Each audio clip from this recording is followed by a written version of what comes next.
Hi everyone, my name's Lexi. I'm the executive director of BB Camp, alongside Jacob, who's behind the camera right now filming this. And we, for the Shabbat Project, are going to teach you how to make BB Camp's egg-free challah that we make every single Friday for Shabbat at camp. I guess to start, we're just going to wash our hands. All right, so we're back from washing our hands and we're going to start making the challah. So the first thing you will need is, I find it's easier to use a scale and use weight measurements, but you can also use cup measurements. I'll give you both today.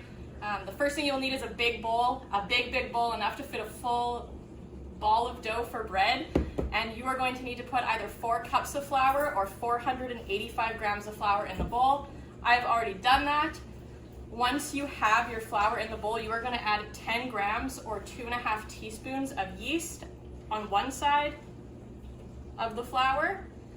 And then on the other side, you are going to add 75 grams or a 1/4 cup and 2 tablespoons of white or some form of granulated sugar to the other side of the bowl. And with the sugar, you're also going to add 1.5 teaspoons of salt.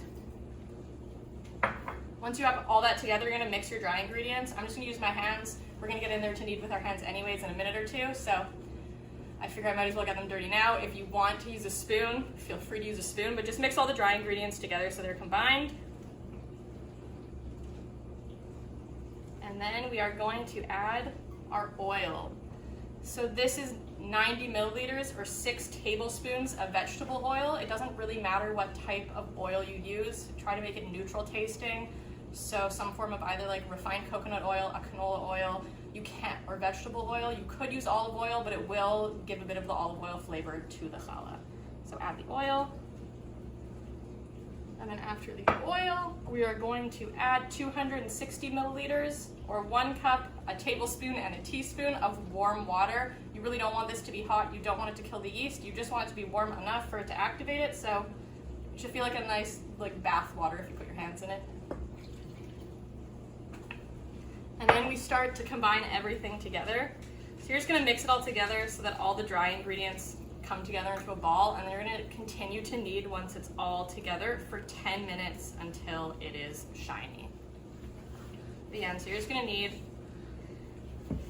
Basically the goal at the end of kneading is to have like a smooth and elastic ball, but it's a little bit shinier on the outside. It doesn't look piecey. It might be the tiniest bit sticky, which is okay, but if it's extremely sticky when you're finished, then you might need to add a tiny little sprinkle of flour.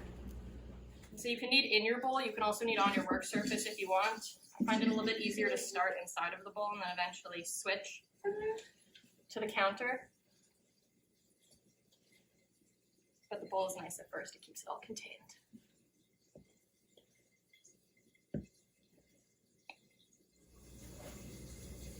Your dough might start to feel pretty sticky at the beginning of kneading and you might think you've added too much water. Don't add any flour yet. Wait until the 10 minutes are finished of kneading before you add flour. This is just helping us build gluten strength. It makes the dough a little bit nicer textured, and so you want to just keep going and kneading it for 10 minutes before you add anything to the mix. All right, so once you're finished kneading your dough for about 10 minutes, it should be smooth, elastic. It's a tiny bit tacky, but it shouldn't stick too much. And once that's finished, you're going to shape it into a nice ball and place it into an oiled bowl. And then once your dough is in your bowl, you are going to cover it and let it rise. I've actually been letting another dough rise this whole time. I'm going to make 2 challahs today just to speed things up a little. And you're going to cover it, set it aside, and let it rise for an hour to an hour and a half. It could be as long as 3 hours, depending on how cold your kitchen is. Now that our dough is finished rising, you can uncover it. And we're going to move on to braiding. So you can basically choose if you want to cut your dough into 6 equal pieces and eyeball it, or I like to use a scale because that makes it even more accurate. So I'm going to divide my dough into 6 equal pieces. They're each going to be about 160 grams.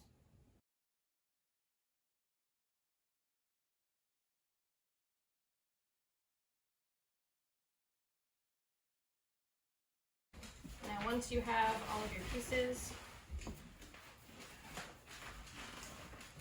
you can roll them out into little snakes.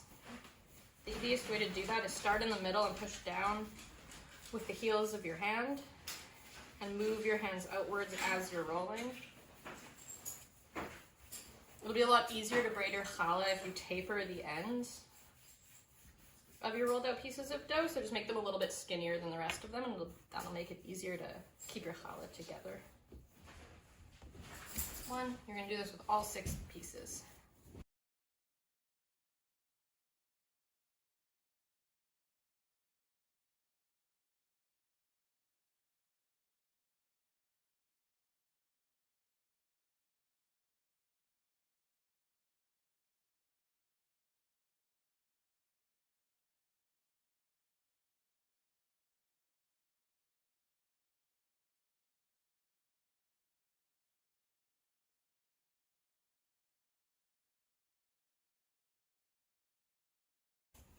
So once you have all your pieces rolled out, you can line them up and prepare them for braiding. You're going to want to do this facing yourself, but I'm going to do it this way to face the camera. So you're going to want this end where they're all stuck together to be on top and the open end to be facing you.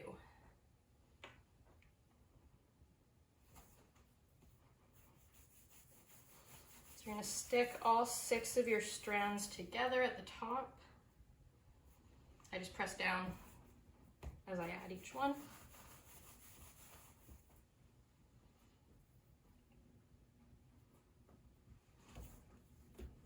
I'm giving them another little roll because they shrunk up. All right.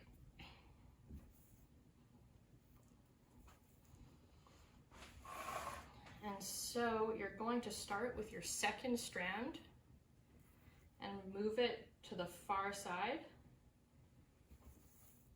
And then move your first strand to the middle. So the middle here is between the 4 strands that are left. So you're gonna do that again. You're gonna move your second strand to the other side and your first one to the middle. And your second strand to the other side and your first one to the middle. Second strand to the other side, first one to the middle. And you're gonna wanna do this until you have braided the entire length of your challah, and you just have little pieces left.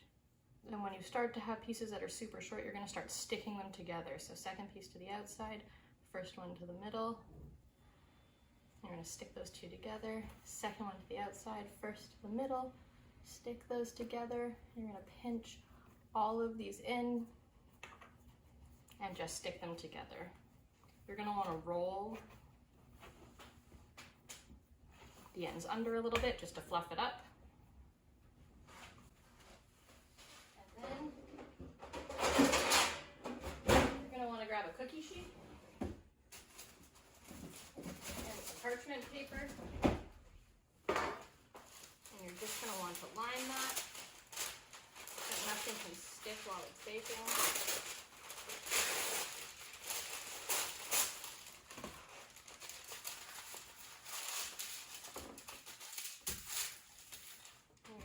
Challah on your baking sheet and cover it.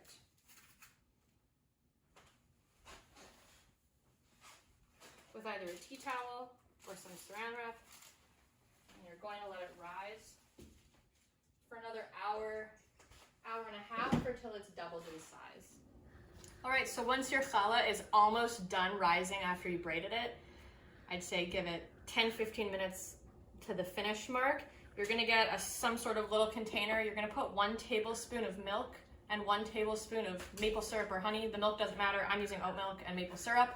And you're gonna stir them together, and that's gonna be your challah wash.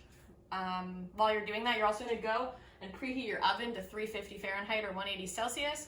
Wait till it's heated, and then we will be ready to put our challah into the oven. All right, once your bread has risen, you can uncover it.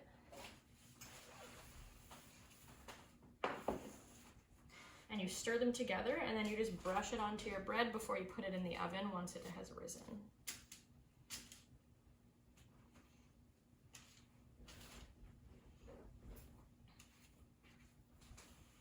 So So again, this step is optional. You don't have to do this. I like to do it because it gives it a nice sweet taste.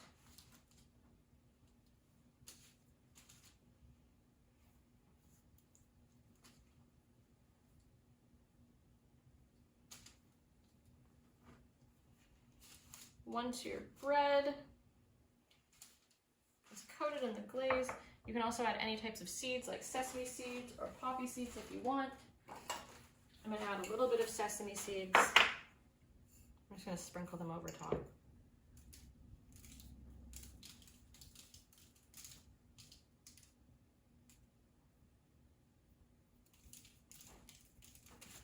And then your bread is ready to bake. So we're gonna take our breads, and we're gonna put it into an oven that's preheated to 350 degrees.